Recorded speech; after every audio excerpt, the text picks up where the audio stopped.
Hi, and welcome back to Continual. Tonight we're here to talk about one of the long-running shows that's been killing people left and right and guaranteed an actor at least a half an hour on screen.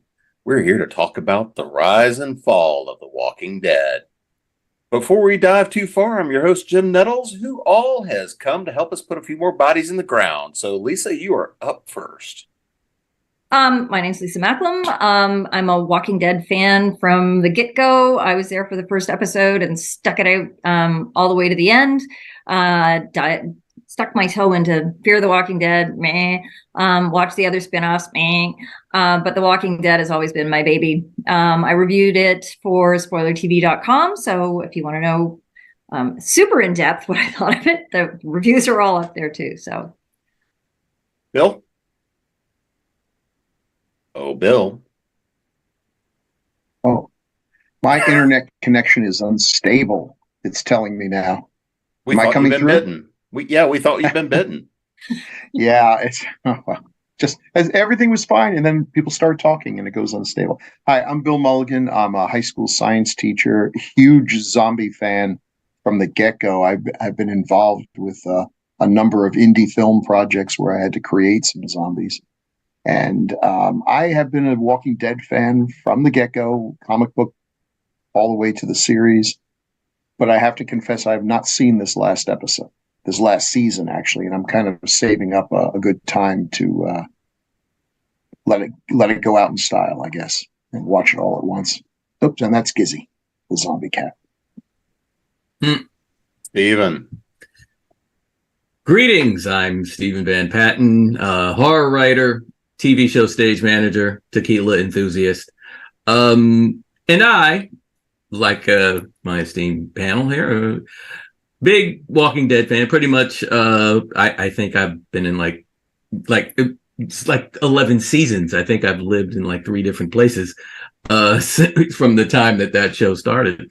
It's had its ups and downs, but for the most part, I stuck with it. And I'm just here to have some fun talking about it. And Elle Marie. Hi, I'm Elle Marie Wood. I'm a psychological horror author, and I'm also a fan of The Walking Dead, but maybe not all the way through. Like, I left and came back. I left angry. I left very angry, and I came back because, I invested so much time in the beginning. So I look forward to talking about that. So let's actually start with a kind of a really basic question. What was it that pulled you into the idea of The Walking Dead? So when we look at the idea of zombies, I mean, we know that there's a lot of things that go back and forth about zombies and zombie lore, but Walking Dead was a really specific kind of take on the lore. What brought you in? What hooked you up about The Walking Dead as a zombie show? Lisa? This is kind of a weird hook in. I wasn't a huge zombie fan, a big, horror fan for sure. I was actually stage managing at a fan convention, Weekend of Horrors in LA. And they actually had Norman Reedus and Sean Patrick Flannery and, I can't remember the third guy from Boondock Saints were guesting. And this was like right before the show was going to premiere. And they had Robert Kirkman and they had Greg Nicotero, had no idea who they were. Didn't know anything about the show, and then found out Norman was going to be on it. And they didn't even he wasn't even supposed to be on stage with these guys. And they're like, "Oh, wait a minute, you're in this, so why don't you get on stage too?" So that's kind of how I heard about it. And then of course there was lots of buzz, and I watched the first episode, and I was hooked. That was about it. Bill? I think the thing that really hooked me into it is that I'm a huge fan of Night of the Living Dead. It's probably one of my favorite movies of all time. And I liked the rules that George Romero created for zombies, but very few other zombie movies, of which there are so many, actually followed his rules. And this one very much did that. Everyone becomes a zombie. You don't have to be bitten by them. You are fated to become a zombie, however you die. And I don't know why so many of them didn't have that aspect, because that just adds how can you possibly create any kind of society when everyone is just one heart attack away from becoming the monsters. You might be able to keep them outside the wall, but inside the wall is just a bunch of potential zombies in wait. It adds so much to the story, and I thought they were and I like the slow zombies too. Fast zombies can be fun, but I like the slow zombies. It's just such a good metaphor for death. So it had all the elements that I liked. Good makeup effects. I got to know some of the extras who were in there. They would come to the conventions and things, and just really cool people. So I was primed to like it, but I didn't expect it was going to follow the comics very closely, because things usually don't follow the original. They did a good job. They really did a good job doing what the comics had done so successful. So I got hooked pretty fast. Steven? Well, I think honestly the trailer just hooked me right away. And I tend to keep track of a lot of horror stuff as far as, episodical television goes. Just because, then when I go to work, everybody's like, because all my TV friends, they know that I do this, and they're like, okay, so what did you think? So what did you think? So I get that, like, I'm inundated with that constantly. So, so now I've become best friends with AMC, period, because they're really leaning into that. But I remember that first night, and it was like, I think one of the things that's actually kind of sexy about it, or that lures you in, is as the cast is presented with one horrendous situation after the next, you, in the back of your mind, you're like, yeah, I wouldn't do that. Or yeah, that's a good idea. Or, you constantly sort of like project yourself into it, because it's such the show has such a communal feel that you can almost, and then you end up relating to this character or that character and everything else like that. And I think that's one of the things that kind of keeps you going, and along with what I would kind of call almost a soap opera-esque kind of build up when it comes to interaction between the people that are still alive. And I think all of that just kind of like, and yes, to Lisa's earlier point, some seasons are certainly better than others, but the overall recipe really works, at least for me. It did. El Murray? As a horror author and a screenwriter, I'm always looking at everything that's hard, like every single thing. And I may, watch 10 minutes and say, well, that's not for me. Or I may, watch the whole episode. And I don't know what made me continue to watch, right? I mean, I remember the very beginning when Rick wakes up in the hospital bed, and I kept thinking, that's the most terrifying thing in the world. Now you're in here alone, you need help, and there's what's going on. You're already disoriented. And but when there was a point when he saw the first zombie that I actually really looked at was like cut in half and crawling on her hands towards him. And I just looked at her face, and I was like, oh my God. It was terrifying looking, but there was an emotional connection for me with this person who is now like a reanimated corpse and can't even get up to kill him properly because she doesn't have all of her limbs. So I thought, I can't believe I literally felt sorry for this poor little thing. I mean, what an amazing reaction to a zombie. So I said, well, I gotta stick it with this and see how this goes. And I was emotionally invested with not just the people, but some of those zombies' faces later on, as we kept going, they weren't as, I don't know if it was just me getting desensitized to it, or I don't know, they got a little grotesque looking as you kept going in the seasons. But in the early seasons, in the very first episode, there was a humanity in these zombies' faces that just touched me. So like I saw a dead individual as opposed to a reanimated, frightening thing.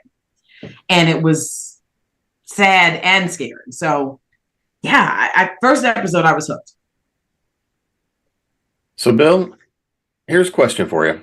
If we look at all the different seasonal arcs, which one for you really came across as being that strongest one, knowing that you haven't seen the final season yet? And we might No, be I getting a haven't. little spoilery. Yeah, but I think it's hard to beat the early episodes, and I'm not that good with names, but when they were looking for the little girl, Oh, and yeah, and it turns out she's in the barn the whole time, and I mean, you sort of saw it coming, but you didn't want it to come. It was such a gut shot. It was so rough, and that's in the early episodes when the dynamic between what was the name of the Rick's friend who turned out to be something of a bastard. Jane. Shane. Shane, yeah, Jane, that's right. yeah, and that's one of the things that I think they got from the comic is that, and even Kirkman himself said he regretted that some of these characters died too quickly. That there was a lot of story left, and I think I would have squeezed out in maybe another season or so with the whole Rick, Shane, Laurie dynamic. Same thing with the governor, just a fantastic villain. If I had to pick my favorite villain, it would still be the governor. So, but the little girl, that was just And that was Carol's daughter, right? yes, it just it was just brutal. That's a good one. This show is unsentimental. Oh yeah, between them and Game of Thrones, it's like, oh yeah, don't fall in love do with not any get character attached to at all. anybody. Yeah. Very true. So, Stephen, how about you? What story arc was for you the big powerful one? Well, yeah, like Bill said, the governor season was probably the most. Like, I felt a lot of emotion in that one, especially with I want to say with Laurie and Michonne and all of that, all of those different confrontations. It was really heavy, and it was actually well written. I thought the Negan season, first introducing him. Now that's visceral. It's pivotal. It's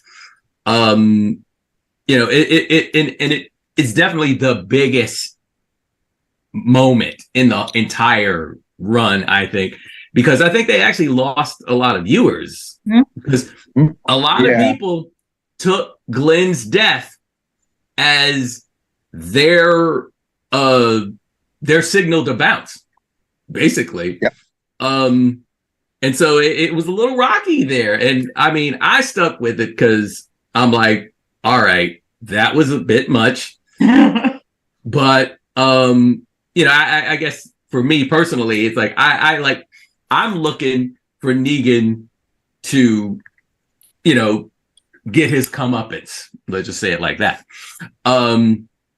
And oddly enough, that never happened. They went sort of in the direction of, we're going to explain why Negan is such a douche, and then build, and then like it's almost like rebuilding the character in front of you, and in that respect, because for that bit of business, they actually brought in his real life wife, Hillary Burton Morgan, I should say, to play his wife, his dying wife, in this pivotal, sort of like very revealing scene. It's like, so I'm kind of, I guess what I'm saying is I'm kind of torn between the two, because the governor season was definitely like very emotional, but then the Negan season, love it or hate it had punch. Yeah. El Marie?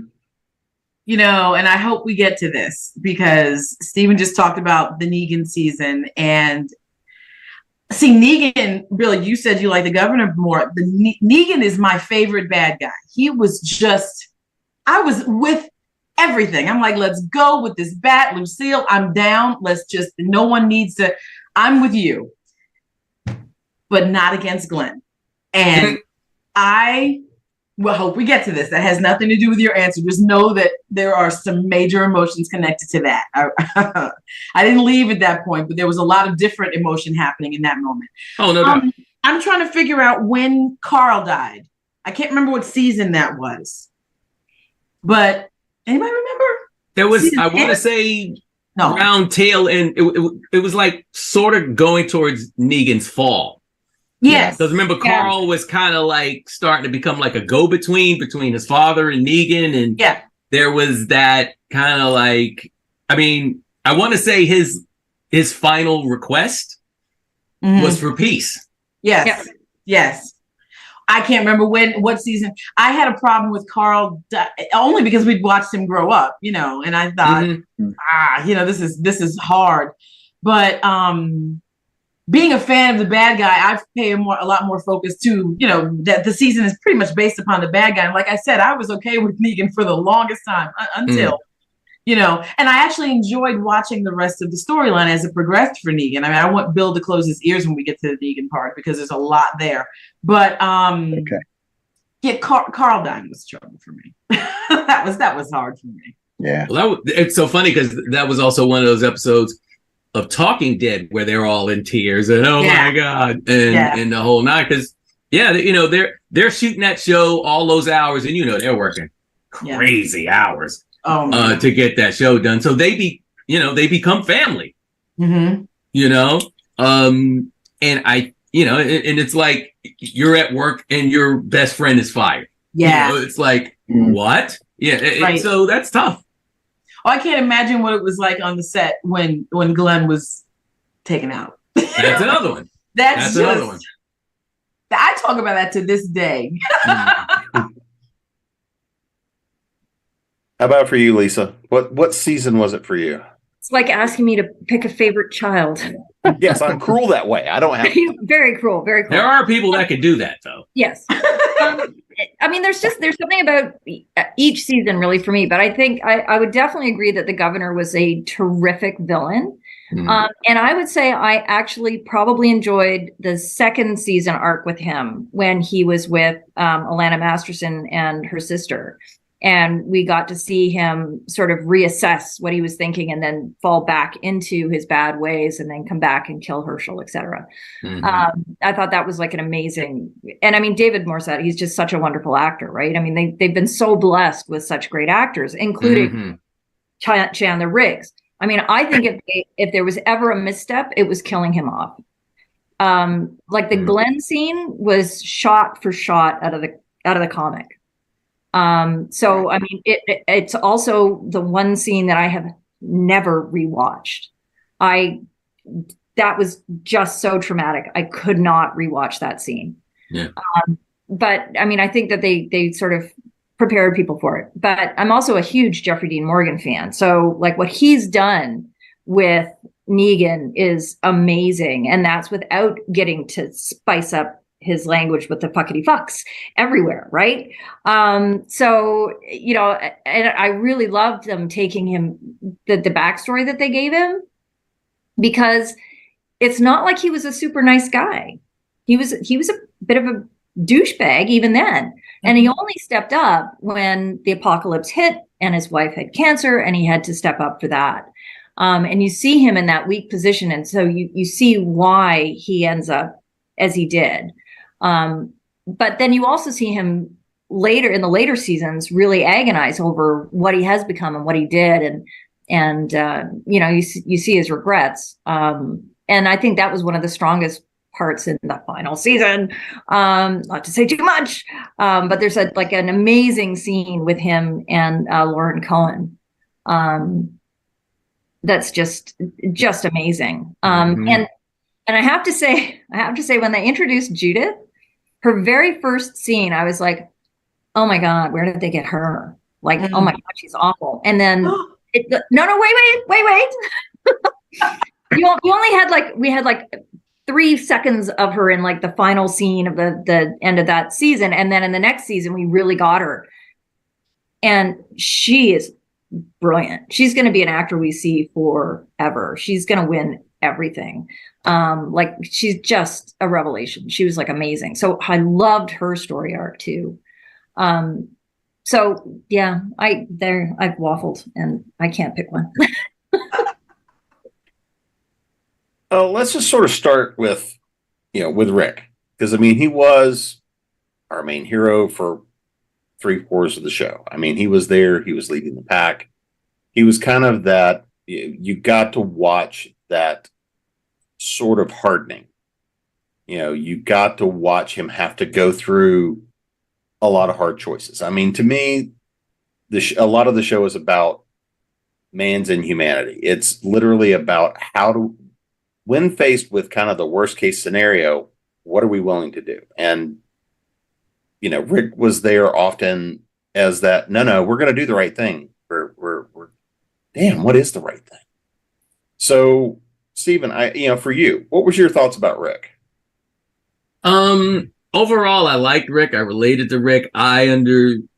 See, in a zombie apocalypse, there's going to be a certain moral ambiguity. Let's just call it that. You're gonna be forced to do things that are terrible. Now the whole wife carrying your best friend's baby thing, that adds obviously to the turmoil, because you've got stuff happening here, and then you're basically you're surrounded by predators. So it's all of that. It's I almost want to say it would be like lions fighting over the lioness while hunters are trying to shoot the lion. He was just got all kinds of things thrown at him, and for the most part, he just kind of did his thing. I can't be mad at Rick. I'll just put it like that. El Murray? I thought Rick was fantastic. I think that, I think would have made some different choices, but I don't know that my choices would have been better. I think that we saw that he really humanized this experience, because you could tell that he was affected, but he still had to do something. You could tell he was affected, but he's got a son. He's got to take care of the son. And that is his baby. Everybody keep the baby quiet, which I'm like, why are we including babies in the apocalypse? Well, whatever. Here's a baby. Keep the baby quiet. Oh, it's not my baby, but I got to take care of the baby because I love the baby. I love my wife. The baby's here. Whatever. Got the baby. Right. Mm-hmm. And what do you do at this moment? You don't have a whole lot of time to be irritated and be as frustrated and hurt as you would be if life was a normal day, in the apocalypse. You can be sad and upset, but there's a zombie, so you have to be quiet about this. And so I just feel that he did the things that we would hope we would be able to do if we were in this situation. Mm-hmm. And when the storyline changed and we thought he was dead, and you plug your ears, Bill, but we thought he was dead. That's all right. It's okay. And all these things happen. I was really sad, genuinely sad to see him go. And I kept thinking, well, the show should be over now. It really should, because it's not the Rick show, but Rick is the one who is the common thread throughout. And him being gone, you could tell that there was a disconnect and there was a loss. And they had to struggle to, find their footing, because he was really, really important to the show. Lisa? Yeah, I totally agree. I mean, if there was ever a moment that I actually thought about walking away, it was either after Carl died or after Rick died. Mm-hmm. And I think that's really where they made the misstep. Like, okay, fine, Lincoln, Andrew Lincoln wants off. I don't know why I can never remember his name. He wants off or whatever, or they're going to spin him off into the movies, which never happened, blah, blah, blah.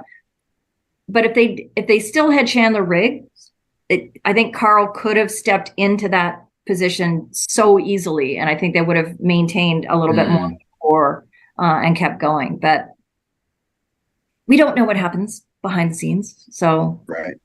But yeah, I mean, Rick is definitely the perspective character. I mean, all of the close-ups of his eyes. I mean, it's just so we're supposed to see things through his eyes, right? And to have to struggle with him through all of these moral dilemmas and. What do you do in this situation, and how do you step up? And but I think that the really great thing about the show is that there were just so many characters that were so round, like nobody was flat. And Rick would reach out to all of them for different things and develop all of these other relationships, and you got to really see like a serious character arc with him, and that real development over the seasons. Mm-hmm. Bill? Yeah, great character and brilliant casting. He's got that leadership quality. You could see where people would follow him. And I was very sorry to see him go, because I thought the dynamic between him and Negan, really, there was so much more potential to be mined there, because it's almost like the classic superhero, supervillain. They're mirror images of each other. And you could see where either one of them could have become the other. Mm-hmm. That, Rick goes up against Negan and he gets his ass kicked. I mean, it wasn't even close. Negan is better at doing this, at getting his people and protecting his people. He's brutal and monstrous in how he does it, but he's very successful. He lost, he did a really good job. And yet I think Negan looks at Rick and realizes maybe he didn't have to be as much of a monster to do this, that here's a guy who did a lot of what he did as well. And they love him. They don't fear him. They love him. It'd be interesting to have seen if they could have kept on going, if one would have become more like the other as they learn, and maybe meet somewhere in the middle and make the perfect leader for this situation. But yeah, good character, really good character. And I'm glad they didn't chop his arm off like they did in the comic, which I strongly suspect the writer regretted almost instantly after he did it, because it's the likelihood of him surviving with that disadvantage is pretty slim. Yeah. So, and El Murray, I actually want to dive back to something that you were hinting at, which is, okay, well, what do I want to do about bringing kids into this world? When we look at, here's a question for you, as, of course, a psychological horror writer, if you're thinking about, you're in a world where there is no end to this. When you die, then you're going to become that. From your perspective, when you see a child introduced into that, regardless of how it happens, you talk about the fact that Rick has to deal with the fact that it's not his kid, but he's still going to have to basically treat it like his kid. What do we think that storylines like that meant for the world? Where does humanity need to keep going on? Does, is it that inane drive? And what do you think that The Walking Dead as a story arc got to do using this idea of life and death? I think they missed an opportunity with that, to be honest. I think that in the beginning, some people are going to be pregnant when this happens, right? And there are going to be children that come from that.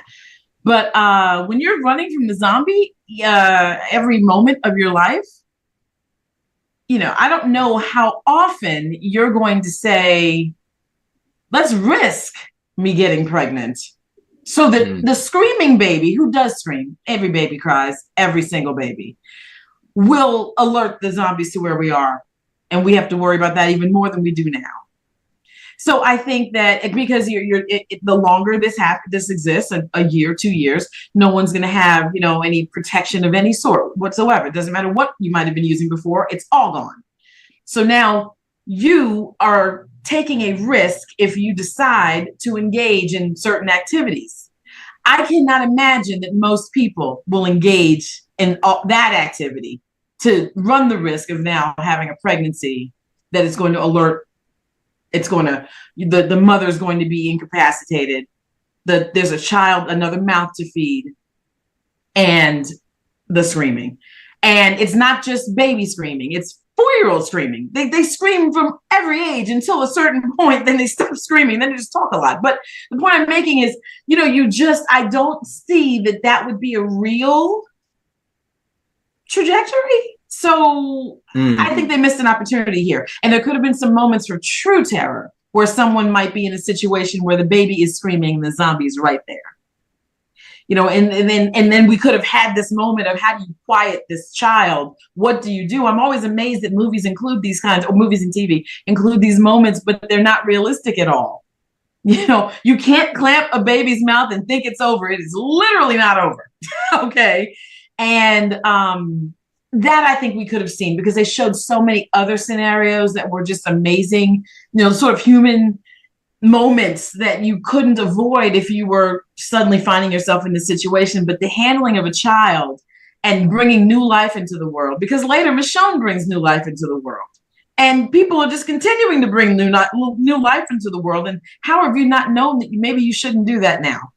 Do you want to have your child have to learn to protect itself against this? Since 10, 15 years now, we haven't figured out how to get out of this, however long the story goes. I can't recall.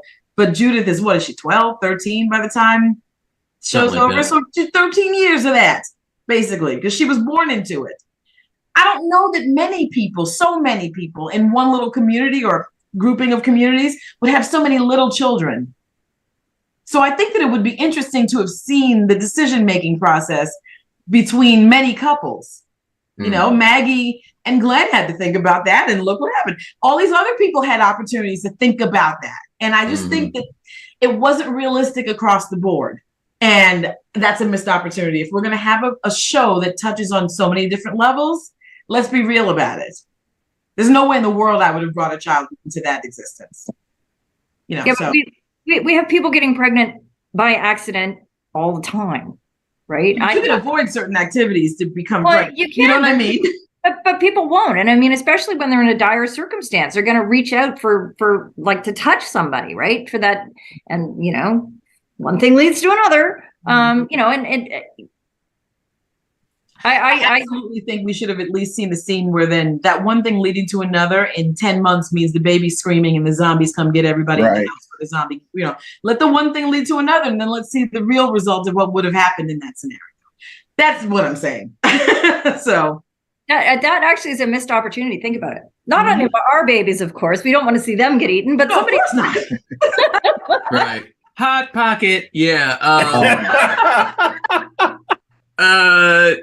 You know, I mean, Elmarie, you make a lot of sense on this. You really, really do. But I think, and not to get into the psychological thing, because that's your lane. But I'm thinking, for me, I'm in a zombie apocalypse, right? And, you know, you're gonna feel a little attention starved. And I can't believe I'm about to say this because this is really not me, but I almost feel like a baby in that scenario, while completely impractical, you're absolutely right, it's also a symbol of hope. Yeah. And you've got this community that's trying to survive, and they've got all this and the stress levels have to be through the roof, and all of a sudden you got just a baby. I mean, look how we just jumped all over Bill's cat like half an hour ago. Oh and my God, there's a cat. You know, it's like maybe you need that in that scenario. I hear you, but if colicky babies too. Right. Well, colicky baby's right out of there. You know what I'm saying? Like, I'm just saying, if you are afraid of dropping something too loud in your house or raising your voice because the zombies are coming, this baby is going to get you all day long, every day. Oh, it's a bad idea, but it's often a bad idea. I got to go. I think Elmarie is absolutely right, but I think, Stephen, you're correct. That's what would happen. If you look historically, humanity has gone through some horrifying times, not zombies, but frankly, there are, people who went through things I would have rather faced zombies, but they still keep popping out kids. Yeah. And here's the situation where as soon as the walls go up, everyone's convinced it's okay. Yeah. Everything's all right. Nothing bad's going to happen. Every time we've done this, something bad has happened, but this time we got it right. Everything's going to be fine. As long as you got some people who run out there and find canned goods. And, we better have kids because sometimes those people don't come back, and there's got to be a steady supply of canned goods searchers. I think this would be, these people are survivors, but there is no survival if there's no future. So the future is for those who show up for it. And but there's always going to be that one family that is going to be popping out kids like the Duggars. They're just going to be, and then everyone else sees, well, they've got 10 kids and, I've got a hairless cat. I mean, we need a kid.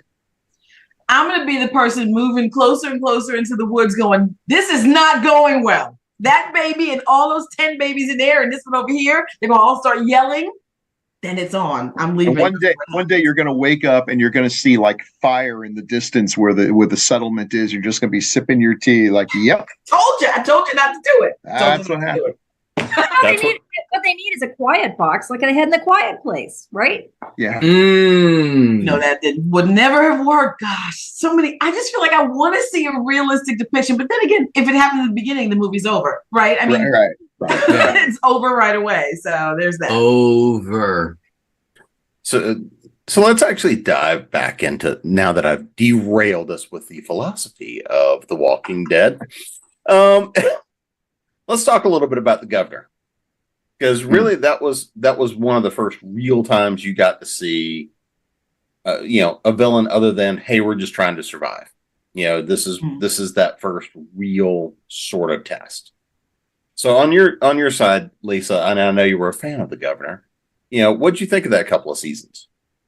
I love them, and I mean, I think that they returned to that in the final season with Pamela Milton. She was a governor as well, right? In the same sort of vein, she had this really successful community, et cetera, and so did he.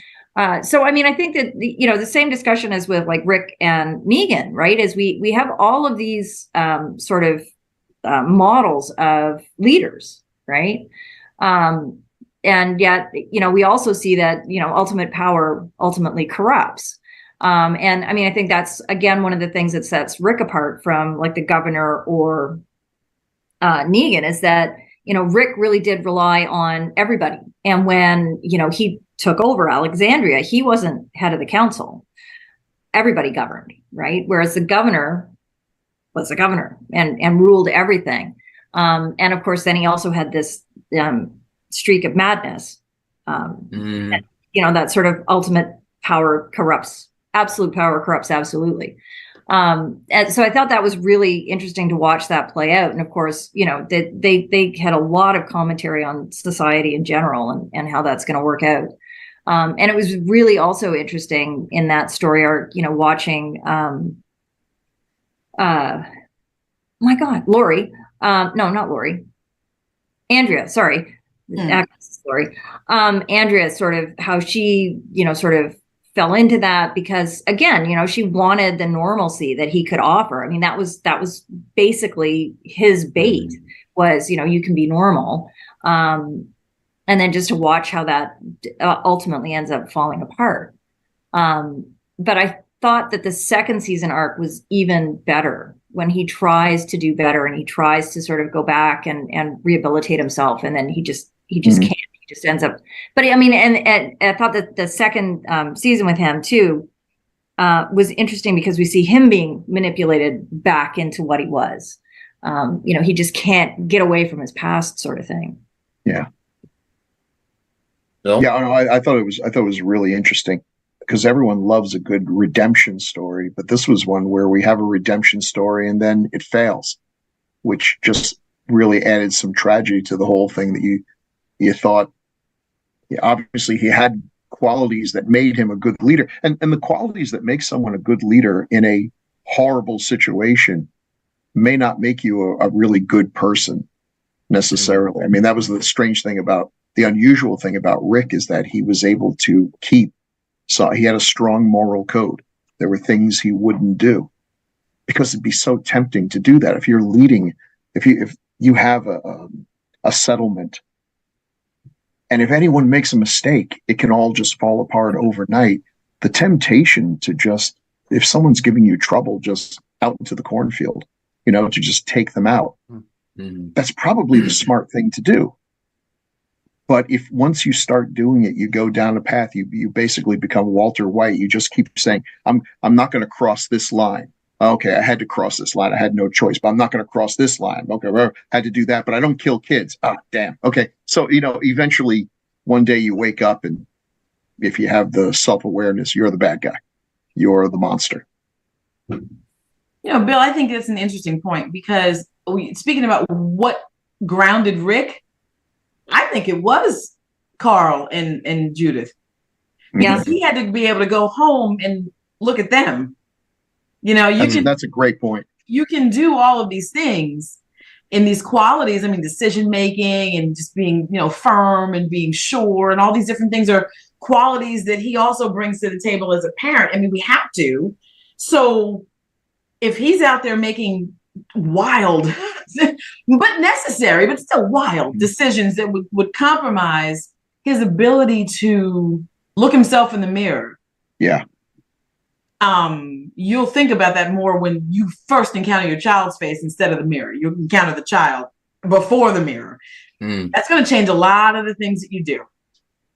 So I definitely think that that's what grounded him, and that's why the governor was off the rails. And and that's why Negan was who he was as well. I mean, I think that there's so many, just the tethering of relationships is what this show is about, and what we do with those tethers. Because again, we talk about Rick and we talk about all these wonderful things that happen with him, but he would not exist if Glenn hadn't decided to save him.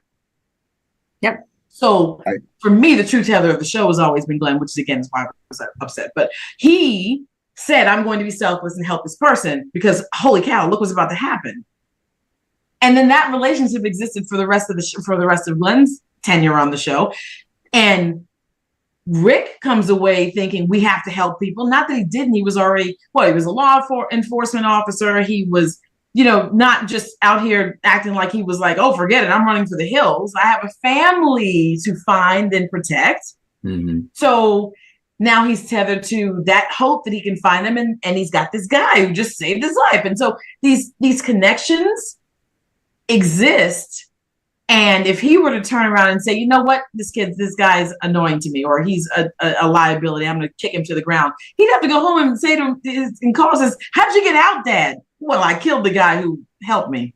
Right. Doesn't happen. And so I think that what's beautiful about the show is that's the stuff it didn't miss. That's the stuff it didn't miss. Like when we think about Shiva later, do you remember the tiger? Oh, that's when I left. I'm just being clear. That's the day I left. Yeah. That's the day I left. I left crying and screaming. I was mad and I had tears on my face. But that animal said, I'm protecting this guy. He saved me. I love him.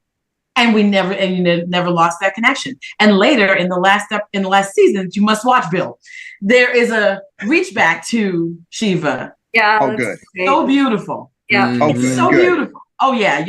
It's so beautiful. I'm with you. That really pissed me off. Also, because I didn't believe for a minute that the zombies could have taken her out. Not even a little. She couldn't have been taken down that way. But moreover, that didn't need to happen. It didn't need to happen. It was just simply to manipulate us and everything. Here's the thing. Here's the thing that fascinates me about zombies. They can barely walk. If you have a wooden staircase and you want to make your house zombie safe, break the staircase. That's it. They're just going to mill around at the bottom. They can't lift themselves up. They are weak. Makes sense. They're dead. They're all messed up. And yet, when they get a hold of you, they actually tear you open. Try that. Take your stomach and pull as hard as you can. I don't think you're even going to hurt yourself that much.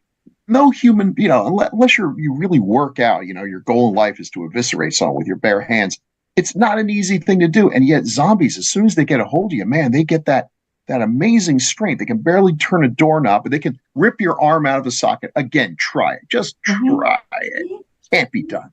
I'm going to take your word for it, Bill. I'm not really going to. Yeah. We're not doing this after we stop taping. We're not all. I mean, if it starts hurting, stop. I mean, y'all shoulder already what you want.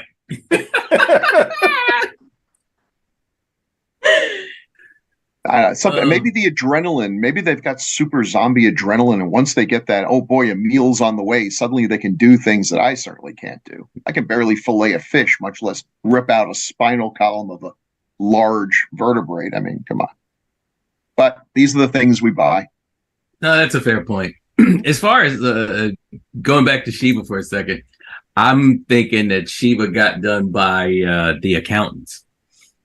Yeah, exactly. Yeah. That's exactly. Like, hey, so check this out. We're spending this much on post production. Can we X-nay on the Igertay? Tiger goes. That's a good point. Yeah. Well, I mean, Bill, you've done plenty of films. You know that the accountants are always the evil ones. That's the Oh, yeah. true evil of the film Well, there's industry. never been a tiger in anything I've ever done, because if I saw that in the script, I'm like, yeah, okay, off you go. That's not going to happen. Dude.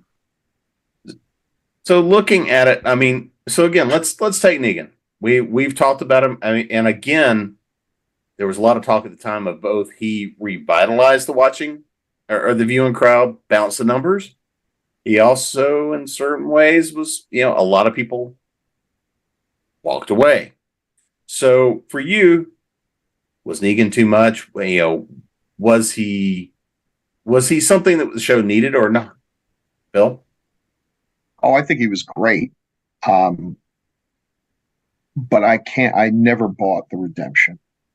I think the actor did as great a job as he could. I think the writing was good and everything, but Glenn's death was so brutal, and it was the loss of such a great character. And I know, yeah, he saved Laurie in a snowstorm. Slow golf clap. The best I could say, if I were in that group, it's like, what? He saved Laurie in a snowstorm? Okay. Let's kill him by decapitation, make it quick and painless, as opposed to my original plan, which involved blow torches, pliers, fire ants, propellers, a whole lot of nasty things. That's as far as I'd be willing to go for him. There's nothing he can do to make up for what he did. Come on. Yeah, I'm with you. And it's not like he had an epiphany. It's like, oh my God, I'm evil. No, Eugene sabotaged his plan. Otherwise, they'd all be dead. Well, And Right. you know, That's right. Oh come my- on. But he's a great character, and he's a fantastic actor. And for that, I went along with it. And I'm glad he didn't die. I'm just saying, it was one thing that took me out of the show as being incredibly unrealistic that they would keep this guy around. Mhm. Right. If I can, I'm going to say something real quick. Oh, yeah.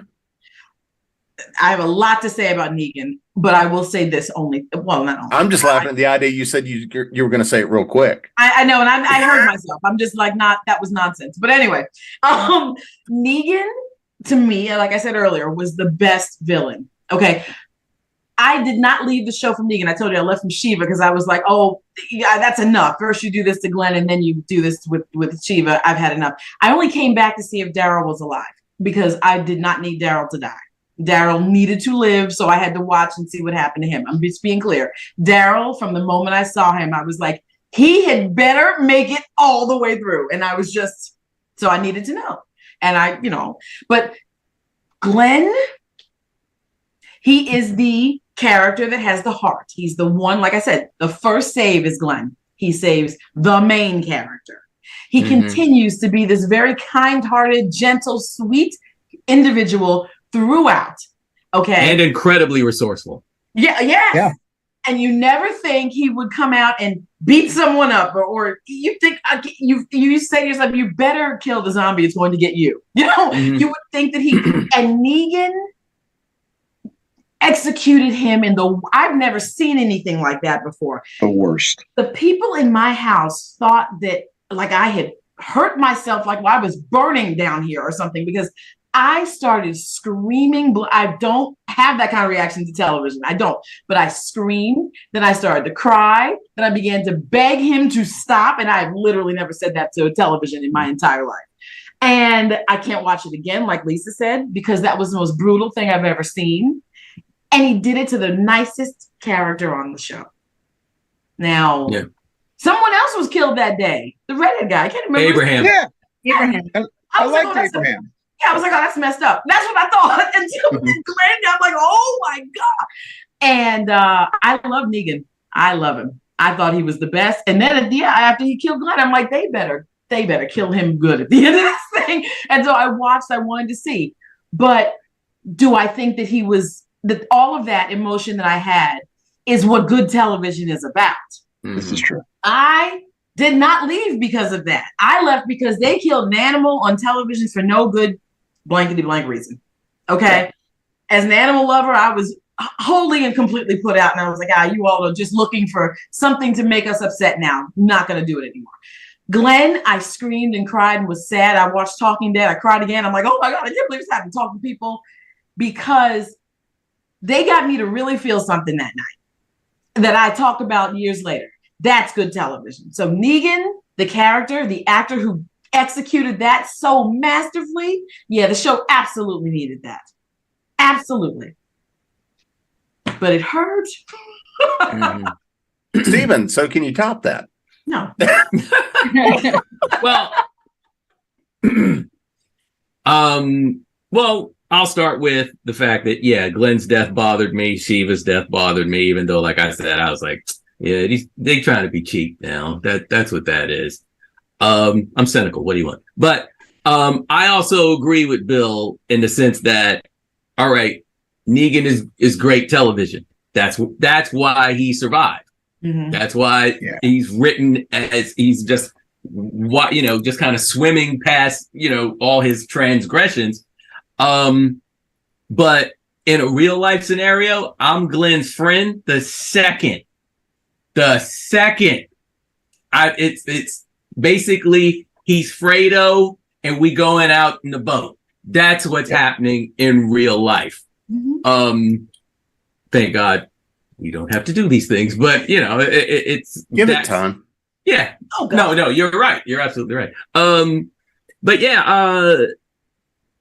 I want to say that, and by the way, with all the deaths that we've talked about, I'm kind of, and going back to what El Marie was saying about kids, the one little kid that really, really bothered me was this, and I'm blanking on the name, but it was the young lady that Rick was messing with just before he got with Michonne.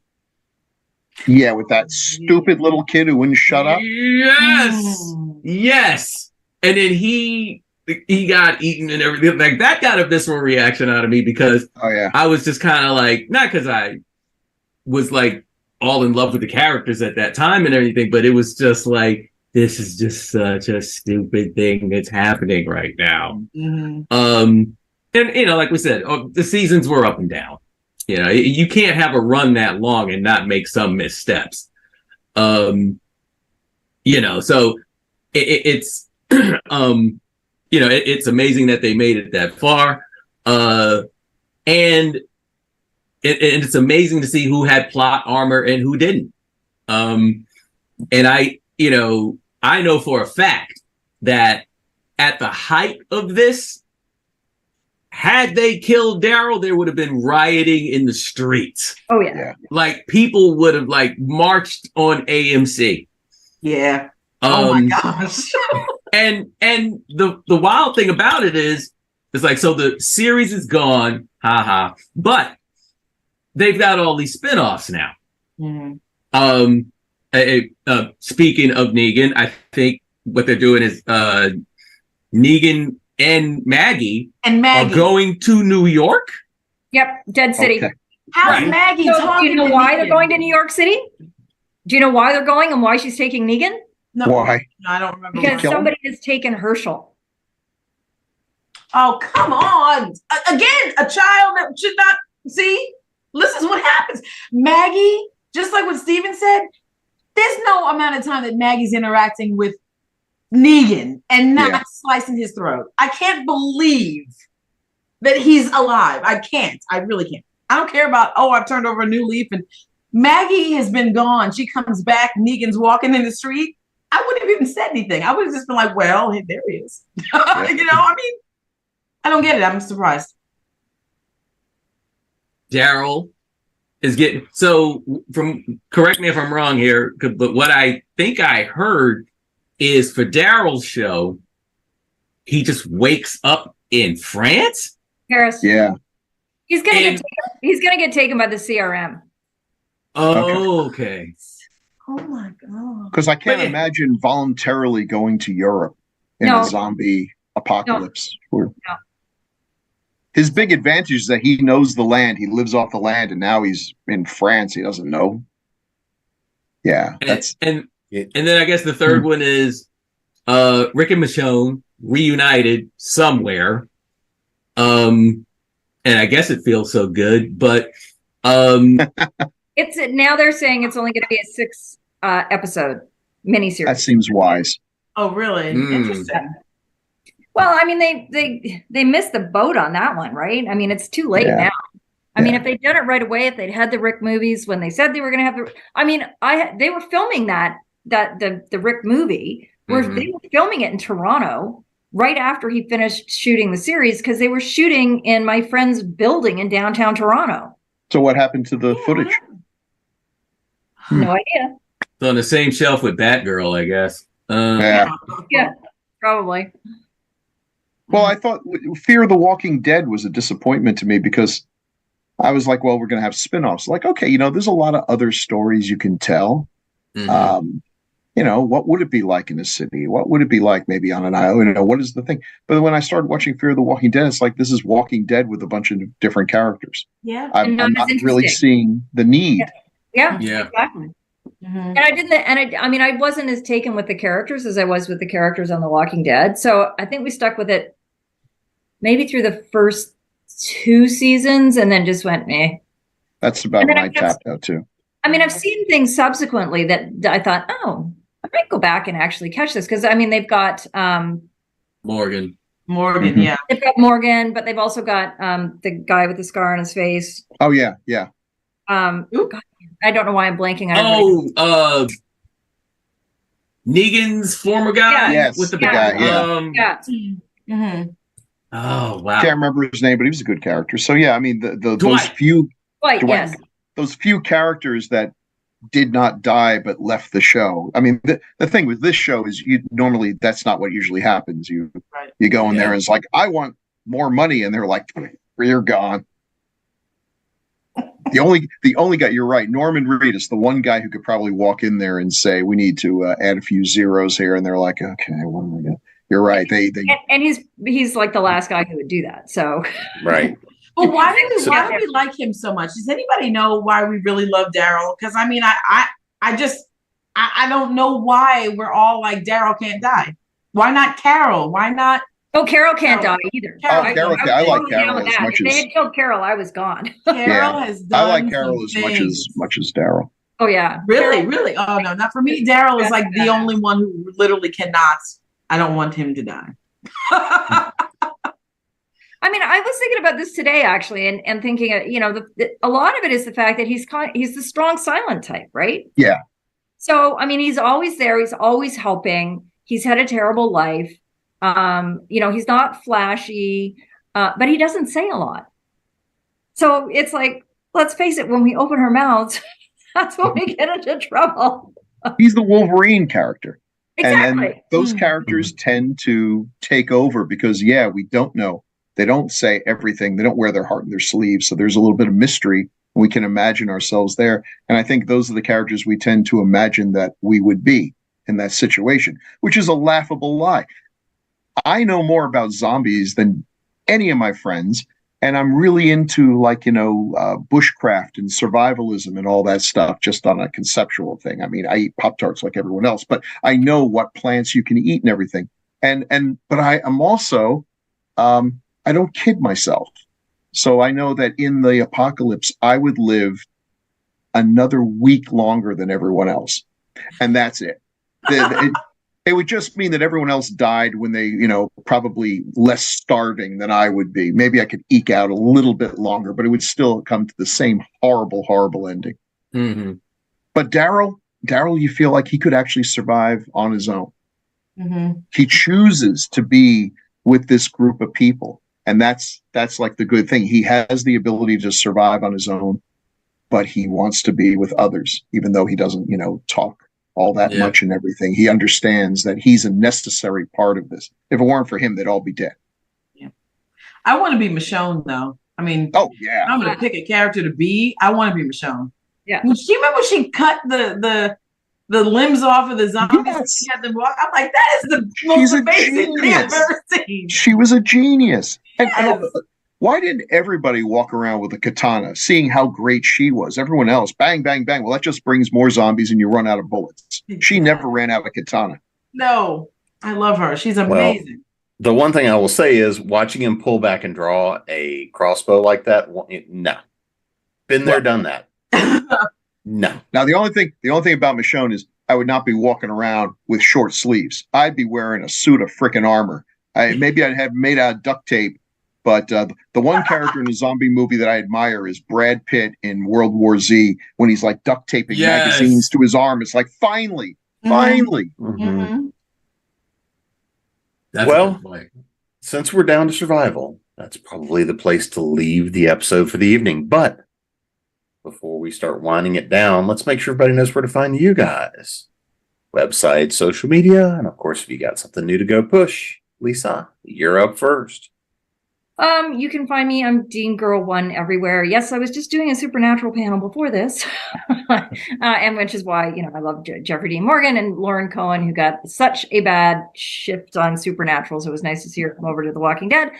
So Dean Girl One, Twitter, Mastodon, Instagram, and you can catch all of my reviews on spoilertv.com. I will be reviewing Dead City and the Daryl Dixon project, and probably the Rick and Michonne project eventually when that comes out. I also did the World Beyond, which was awful. If you haven't seen the World Beyond, don't watch it. Or the Walking Dead shorts, also awful. Don't bother. Yeah, so that's where you can find me. Bill? I'm on Facebook and Twitter and Instagram. I'm working on my author's page because the big news out of Retcon is that my first book, Rom, is going to have its launch at RavenCon, April 21st or so. And thank you so much. This is so exciting. John showed me the cover, and it's just I'm giddy. It's just so great.